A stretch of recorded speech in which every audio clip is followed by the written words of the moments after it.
Hello class, आज अपन पढ़ने जा रहे हैं हिंदी का चैप्टर नंबर 6। चैप्टर का नाम है स्वामी विवेकानंद का पत्र। चैप्टर को आप खुद से रीड करेंगे। उसमें इसके बाद में अपन सबसे पहले करेंगे शब्द अर्थ। शब्द अर्थ में सबसे पहला संतोष, प्रसन्नता, उन्नति, प्रगति, ऊंचाई, नियामक, नियम निर्धारण करने वाला, उपनिवेश, दूसरे देश से आए लोगों की बस्ती, संगीन, मजबूत, पैशाचिक, राक्षसी, संशय, संदेह, अदम्य, ना दबने वाला, प्रयत्न, कोशिश, परोपकार, दूसरों पर उपकार करना, दृढ़, पक्का, मजबूत, सतर्क, सावधान, प्राचीन, पुराना, पुरोहित का कार्य, पद दलित, पैरों से कुचला हुआ। इसके बाद है लेखक परिचय। स्वामी विवेकानंद का जन्म कलकत्ता में हुआ था। बचपन से ही इनका ध्यान अध्यात्म की ओर था। बचपन में इनका नाम नरेंद्रनाथ दत्त था। 25 वर्ष की आयु में उन्होंने संन्यास ले लिया था। ये वेदांत के विख्यात और प्रभावशाली आध्यात्मिक गुरु थे। ये रामकृष्ण परमहंस के शिष्य थे। इन्होंने पराकृष्ण मिशन की स्थापना की, जो वर्तमान में भी चल रहा है। इनका जन्म 12 जनवरी सन 1863 और इनकी मृत्यु 4 जुलाई सन 1902 ईस्वी में हुई थी। इसके बाद जांच परख में सबसे पहला प्रश्न है, निम्नलिखित प्रश्नों के सही उत्तर के सामने सही का चिन्ह लगाइए। स्वामी विवेकानंद ने परोपकार को क्या बताया था? उन्होंने बताया था परोपकार को जीवन। विवेकानंद जी ने क्या मूल मंत्र दिया था? उन्होंने मूल मंत्र दिया प्रयत्न करते रहो। इसके बाद हमें कौन सी बुराइयों को धक्का देना होगा? हमें स्वहित की बुराई को धक्का देना होगा। विवेकानंद ने नेतृत्व करते समय क्या बनने को कहा है? तो उन्होंने कहा है सबके नेता। इसके बाद अगला प्रश्न है, निम्नलिखित प्रश्नों के उत्तर आप स्वयं से अपनी कॉपी में लिखेंगे। इसके बाद है, निम्नलिखित वाक्यों को रिक्त स्थान की पूर्ति करके पूर्ण कीजिए। परोपकार ही डैश है, परोपकार ना करना ही मृत्यु है। तो क्या है? जीवन। इसके बाद गत 10 वर्षों में मैं अपना डैश घोषित करते आया हूं। उसके बाद है डैश करते रहो, प्रयत्न करते रहो। इसके बाद है, ब्राह्मण हो या डैश, किसी की भी बुराई को क्षमा नहीं मिलनी चाहिए। सन्यासी।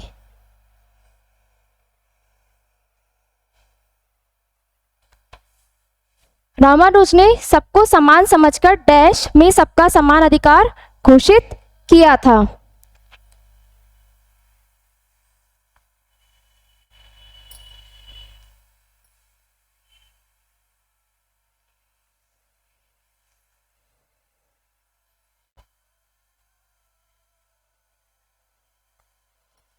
मुक्ति। इसके बाद है, इस तरह काम करो कि तुम पर ही सारा काम डैश हो, निर्भर हो। ठीक है। इसके बाद है, खंड ख से रेखा खींचकर मिलान कीजिए। पैशाचिक, पैशाचिक का हो जाएगा पिशाचों की तरह घोर और विभत्स। पद दलित, पद दलित का हो जाएगा पैरों द्वारा रौंदा हुआ। नियामक, नियमों में बंधने वाला, स्वाधीन, अपने सिवा किसी के अधीन नहीं, उपनिवेश, अन्य देश से आए हुए लोगों की बस्ती। नेक्स्ट है, पाठ में से चुनकर कुछ पंक्तियां लिखी गई है। इन पंक्तियों का अर्थ अपने शब्दों में लिखना है आपको। इसके बाद पाठ के अतिरिक्त में सबसे पहला प्रश्न है, निम्नलिखित प्रश्नों के विलोम शब्द लिखिए। तो प्रकाश का अंधकार, स्वहित का परहित, उन्नति का अवनति, संभव का असंभव, स्वाधीन पराधीन, सत्य असत्य, प्रेम, घृणा, जीवन, मरण, स्वतंत्रता, परतंत्रता, अपना, पराया, सफल, असफल, गरीब, अमीर। ठीक है, इसके बाद है पाठ में आए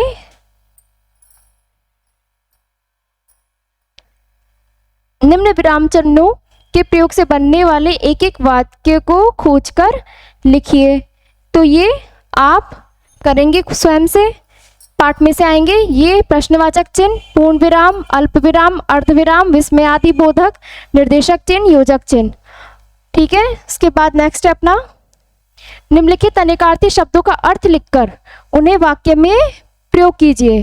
तो मात्र, पहला है मात्र, तो ये हो जाएगा केवल।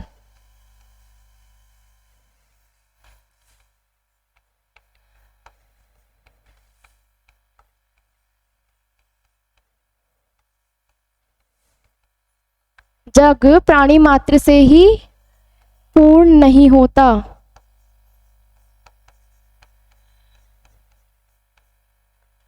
मात्र, मां,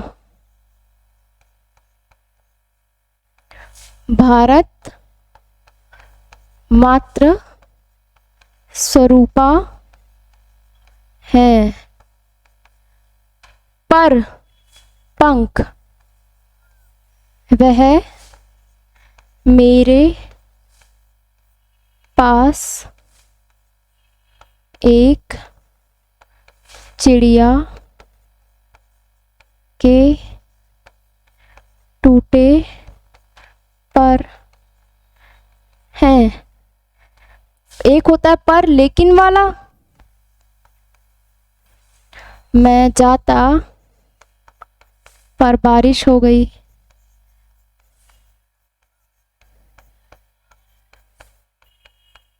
इसके बाद नेक्स्ट है पास, उत्तीर्ण, वह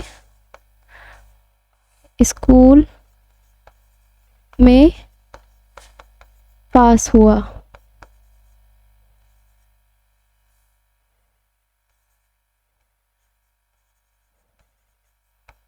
एक होता है पास, नजदीक,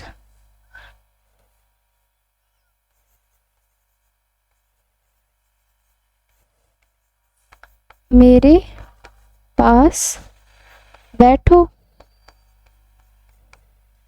ठीक है, इसके बाद नेक्स्ट है निम्नलिखित शब्दों का अर्थ समझते हुए उनका वाक्य में प्रयोग कीजिए। मैं, में पानी में मछली है।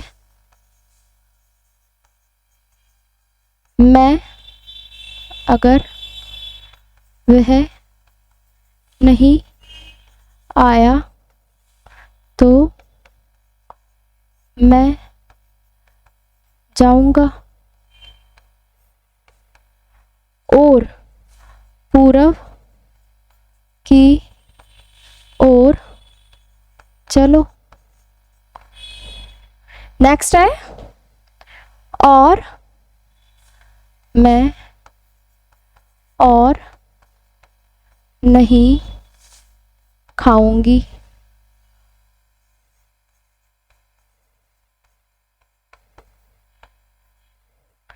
इसके बाद है नेक्स्ट की माता आई नहीं कि शोर समाप्त हुआ। एक होता है कि वह राम की मित्र है। पाठ में आए विशेषण शब्दों को निर्देशानुसार लिखिए। गुणवाचक विशेषण तो किसी के गुणों को बताता है, तो गुण कैसे बताएंगे? अच्छा, बुरा, सुंदर, इन शब्दों से गुण बताए जाते हैं। संख्यावाचक तो 1, दो, सौ। एक होता है परिमाणवाचक, कुछ, थोड़ा, पूरा। ठीक है। पाठ में आए वाक्यों को निर्देशानुसार लिखिए। तो मतलब भूतकाल का वाक्य है, वर्तमान काल का वाक्य, भविष्य काल का वाक्य लिखना है। पाठ में से छांट कर लिखना है। तो भूतकाल के लिए कहा, जिसके अंत में क्या हो, था, थे, थी। अंत में आए भूतकाल बनेगा, है, ता है, ती है, ते हैं आए। तो क्या होगा, वर्तमान, गा, गे, गी। ये क्या, भविष्य काल। इसके बाद है रचनात्मक गतिविधि। रचनात्मक गतिविधि आप अपने आप स्वयं से करेंगे। ठीक है। इसके बाद मिलेंगे अपन नेक्स्ट चैप्टर में।